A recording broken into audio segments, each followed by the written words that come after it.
Hello दोस्तों, मैं रमेश कुमार आपका स्वागत करता हूं आपके अपने प्यारे यूट्यूब चैनल आर के साइंस कोचिंग में। दोस्तों, मैं संविधान विषय को लेकर बराबर आपके बीच बना हुआ हूं और संविधान को हमने बिल्कुल शुरुआत से पढ़ा है। यदि आप हमारे पुराने वीडियो को नहीं देखे हैं तो उन सभी वीडियो को देखिए। और यदि दोस्तों आप संविधान को पूरी तरह से जानना चाहते हैं तो हमारी जो वीडियो है उसको आप जो है लेक्चर 1 से यदि पढ़ना शुरू करेंगे तो मुझे लगता है कि आप पूरे संविधान को बहुत अच्छे ढंग से समझ सकते हैं। दोस्तों, आज मैं आपके बीच जो उपस्थित हूँ संविधान के भाग 5 को लेकर के उपस्थित हूँ और संविधान के भाग 5 में अनुच्छेद 52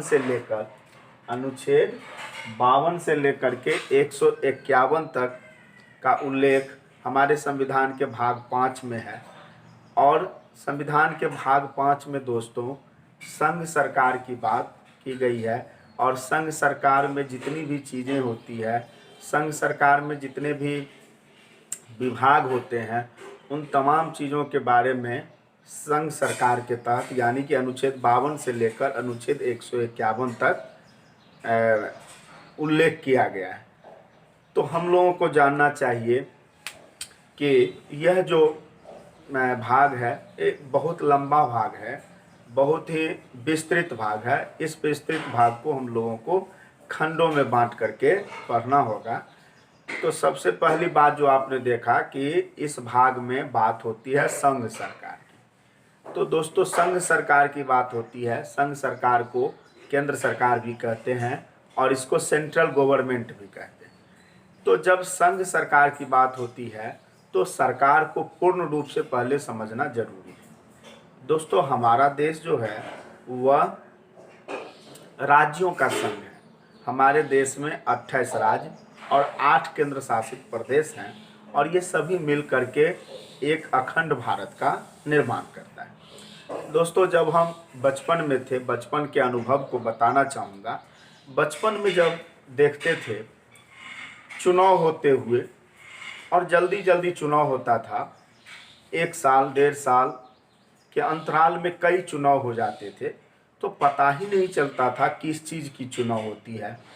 फिर पूछते थे जो आज से जो कुछ दिन पहले हुआ था वो किस चीज़ का चुनाव था, आज किस चीज़ का चुनाव हो रहा है। इस तरह से बहुत सारे चुनाव को देख करके कन्फ्यूज हो जाते थे। और मुझे लगता है कि आज भी जो है कुछ ऐसे लोग हैं जिन्हें पता ही नहीं चलता है। लोग इन द सेंस हम ये कहना चाहते हैं, हम विद्यार्थी लोगों के का बात कर रहे हैं जो अभी मैट्रिक इंटर किया है।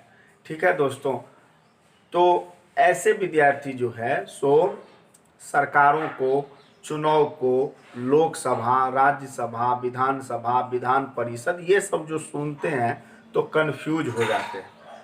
तो कन्फ्यूज होने की ज़रूरत नहीं है, हमें अपना जो कॉन्सेप्ट है वो क्लियर होना चाहिए। तो दोस्तों, कॉन्सेप्ट को क्लियर करने के लिए थोड़ा सा एक डायग्राम बना करके लाए हैं, आप इस डायग्राम को देखिए। दोस्तों, हमारे देश में 2 स्तर पर सरकारें होती हैं। हमारा जो देश है वह संघात्मक शासन प्रणाली को अपनाया है। आप पढ़े होंगे संविधान के भाग 1 में जो है अनुच्छेद 1 में ही पढ़े होंगे कि भारत राज्यों का संघ है। भारत सिंगल भारत नहीं है, बल्कि भारत कई राज्यों को मिलाकर बना है। ठीक है कि नहीं? और सभी राज्यों को एक सूत्र में बांध कर रखने के लिए, ठीक है, एक सरकारें काम करती है। 28 राज्य और 8 केंद्र शासित प्रदेश को एक सूत्र में बांध कर काम करने के लिए, एक सूत्र में बांधने के लिए जो सरकारें काम करती है, सेंट्रल लेवल पर जो सरकारें काम करती है, उसे हम लोग जो है वो केंद्र सरकार कहते हैं। ठीक है दोस्तों, जबकि हर राज्य के स्तर पर, बिहार राज्य के स्तर पर, उत्तर प्रदेश राज्य के स्तर पर, झारखंड के स्तर पर, यानी कि सभी राज्य में भी एक सरकार काम करती है जो सरकार केंद्र सरकार के अधीन होती है। ठीक है कि नहीं?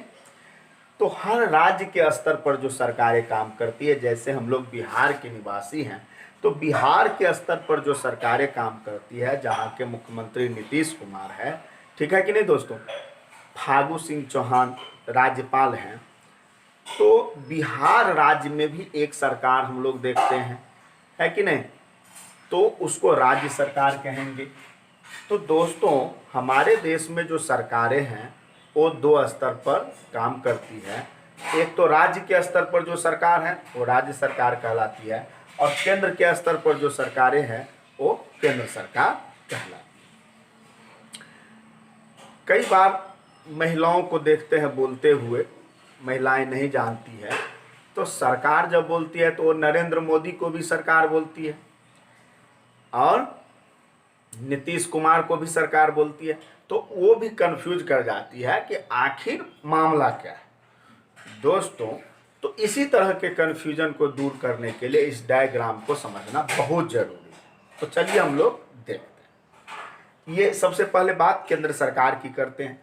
तो ये जो केंद्र सरकार है, इनकी जिम्मेवारी संपूर्ण भारत को चलाना है, ठीक है, जबकि राज्य सरकार की जो जिम्मेवारी होती है वह सिर्फ एक राज्य को चलाना है। जैसे हमारे राज्य के जो मुख्यमंत्री नीतीश कुमार है, तो माननीय नीतीश कुमार जी की जो जवाबदेही है वह है बिहार को किस तरह से चलाएंगे, बिहार में किस तरह से शासन व्यवस्था को बनाए रखें। जबकि केंद्र स्तर पर जो सरकारें हैं और प्रधानमंत्री नरेंद्र मोदी साहब हैं और राष्ट्रपति रामनाथ जी कोविंद साहब हैं, तो उनकी जवाबदेही है कि बिहार को भी लेकर के चलें, उत्तर प्रदेश को भी लेकर चलें और पूर्वोत्तर भारत के जो राज्य हैं उनको भी लेकर चलें, और केंद्र शासित जो प्रदेश है सबको मिला जुलाकर एक साथ मिला करके चलना, संपूर्ण भारत के शासन को चलाना, ये केंद्र सरकार की जिम्मेदारी है। तो सरकार की जिम्मेदारी अलग अलग है। केंद्र सरकार की जिम्मेदारी संपूर्ण भारत को लेकर के चलना है, संपूर्ण भारत को चलाना है, जबकि राज्य सरकार की जो जिम्मेदारी है वो अपने राज्यों को चलाना है। लेकिन दोनों राज्यों के जब स्ट्रक्चर को देखेंगे, संरचना को देखेंगे, तो आपको एक जैसा लगेगा। ये चलिए हम लोग देखते हैं। तो केंद्र सरकार जो है, केंद्र सरकार को संघ सरकार भी कहते हैं। तो संघ सरकार के 3 अंग होते हैं, व्यवस्थापिका, कार्यपालिका और न्यायपालिका, और इसी तरह से राज्य सरकार के भी 3 अंग होते हैं, व्यवस्थापिका, कार्यपालिका और न्यायपालिका, ठीक है। देखिए यहाँ केंद्र सरकार में व्यवस्थापिका का काम है कानून बनाना, ठीक है, और यहाँ भी आप देखेंगे इसका भी काम है कानून बनाना, ठीक है। कार्यपालिका का काम है जो कानून यहाँ पर व्यवस्थापिका में बना उसी कानून के अनुसार शासन चलाना, यानी कि कानून को लागू करना, और न्यायपालिका का काम है कानून का रक्षा करना। तो ये सरकार के 3 अंग हो गए, व्यवस्थापिका, कार्यपालिका और न्यायपालिका, और ऐसा ही स्ट्रक्चर राज्य में भी आपको देखने को मिलेगा।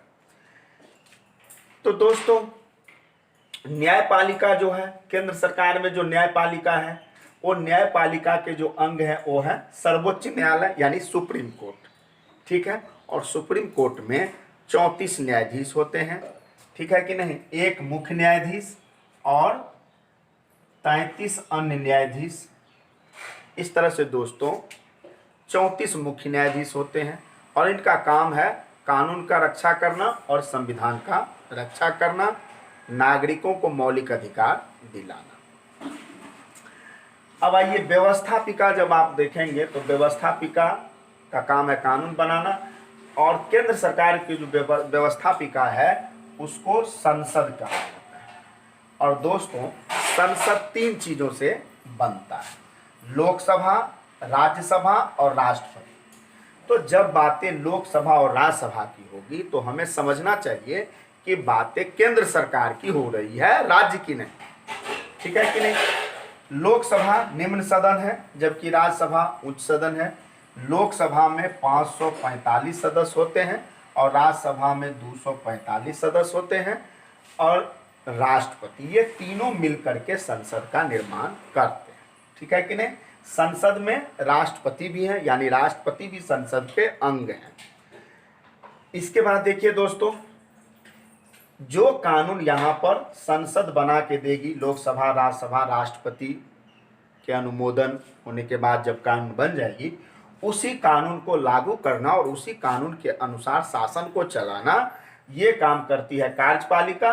और कार्यपालिका जो है सो हमारे देश में दो तरह के होते हैं, एक होते हैं नाम मात्र के कार्यपालिका और एक होते हैं वास्तविक कार्यपालिका।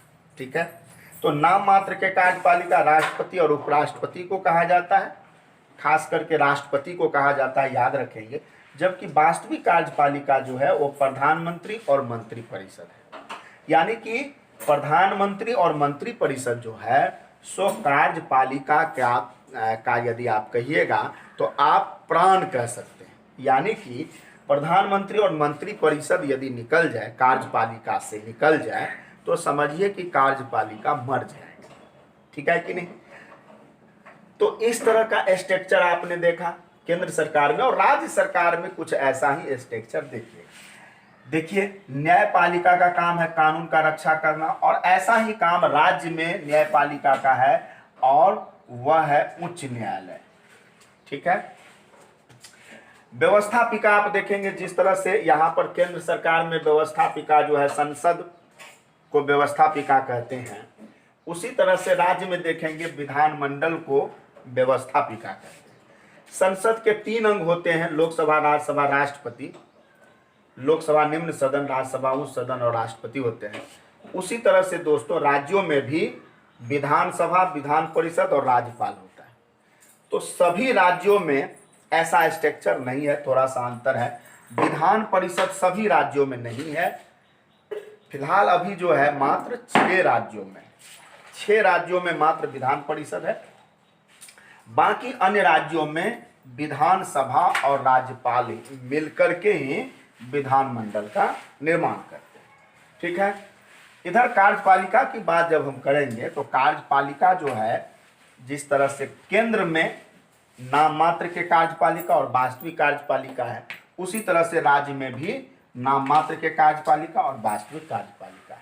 ठीक है दोस्तों, तो नाम मात्र के जो कार्यपालिका है वो है राज्यपाल, और वास्तविक कार्यपालिका है मुख्यमंत्री और मंत्रिपरिषद। तो इस तरह से हम लोग देखेंगे दोस्तों। तो बातें जब हमने शुरू किया है पढ़ाई की, तो हमने जो संविधान में पढ़ना शुरू किया है वो पढ़ना शुरू किया है भाग 5 अनुच्छेद 52 से 151, और इसमें दोस्तों हम लोगों को पढ़ना है संघ सरकार के बारे में, यानी कि हम लोगों को पढ़ना है केंद्र सरकार के बारे में। तो सीधा सा बात है कि हम लोग इतने स्ट्रक्चर को जानने वाले हैं। ये जो अभी आप देख रहे हैं, हम इन तमाम चीज़ों के बारे में जो है, इन तमाम चीज़ों के बारे में हम लोग पढ़ने वाले हैं संविधान के भाग 5 अनुच्छेद 52 से 151 तक। ठीक है कि नहीं? तो इसको दोस्तों हम लोग बारी बारी से पढ़ेंगे। तो सबसे पहले जो हम लोग शुरू करने वाले हैं वो शुरू करने वाले हैं कार्यपालिका को लेकर, संघीय कार्यपालिका को हम लोग पढ़ने वाले।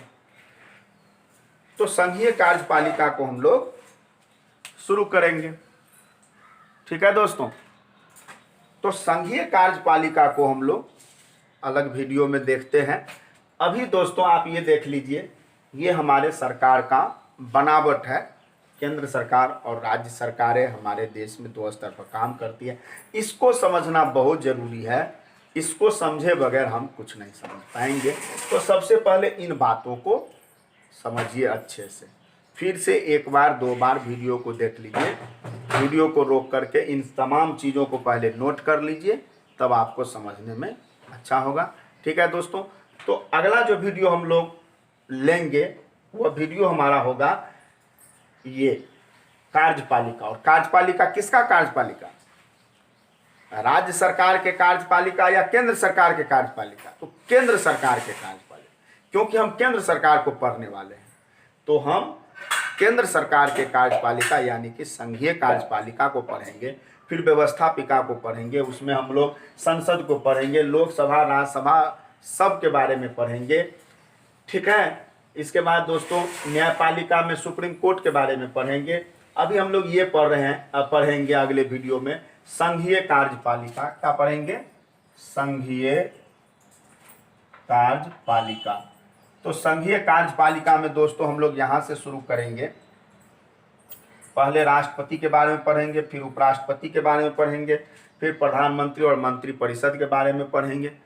बारी बारी से हम लोग पढ़ लेंगे, ठीक है दोस्तों। तो वीडियो को पूरा देखने के लिए बहुत बहुत धन्यवाद। यदि आप इन तमाम चीज़ों को मेरे साथ पढ़ना चाहते हैं तो हमारे चैनल को सब्सक्राइब कर लीजिए। यदि नहीं किए हैं तो कर लिए हैं तो सब्सक्राइब मत कीजिएगा, नहीं तो अनसब्सक्राइब हो जाइएगा, ठीक है दोस्तों। तो चलिए फिर मिलते हैं अगले वीडियो में, तब तक के लिए बहुत बहुत धन्यवाद।